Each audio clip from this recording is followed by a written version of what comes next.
HP docking stations extend your laptop's connectivity with features like multi-display support, high-speed data transfer, and USB-C charging.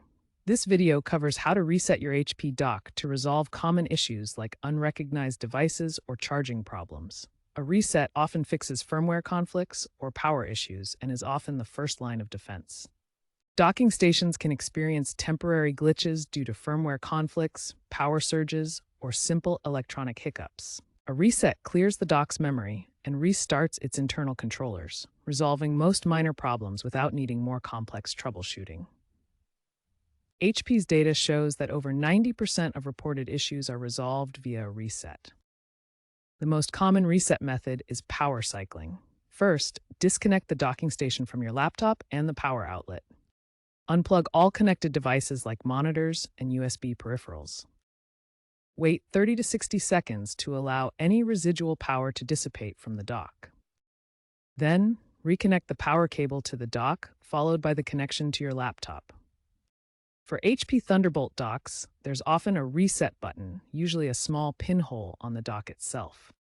Disconnect everything as in the basic reset. Unplug the docking station from the laptop and AC power source.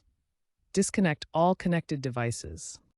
Use a paperclip to press and hold the reset button for 5 to 10 seconds. Then reconnect the power and laptop. This performs a deeper hardware reset. HP provides a software reset option through the HP Command Center app. Open the app and look for a firmware refresh or update option. This will reinstall the dock's firmware, often resolving software-related issues.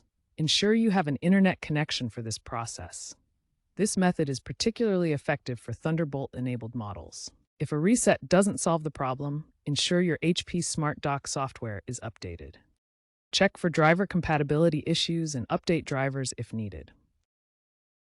Visit HP's official support site for model-specific troubleshooting guides. Persistent issues might indicate a hardware failure requiring professional repair or replacement. To minimize future docking station problems, always connect and disconnect cables carefully to avoid damaging ports. Protect your dock from power surges by using a surge protector. Keep the dock's firmware updated through the HP Command Center. Also, ensure adequate ventilation to prevent overheating. HP is moving towards more automated, AI-driven diagnostics in their docking stations. Future docks will predict and prevent failures, reducing the need for manual resets. Wireless docking solutions are emerging, eliminating physical resets but introducing new software-based recovery methods. Keep an eye out for updates from HP.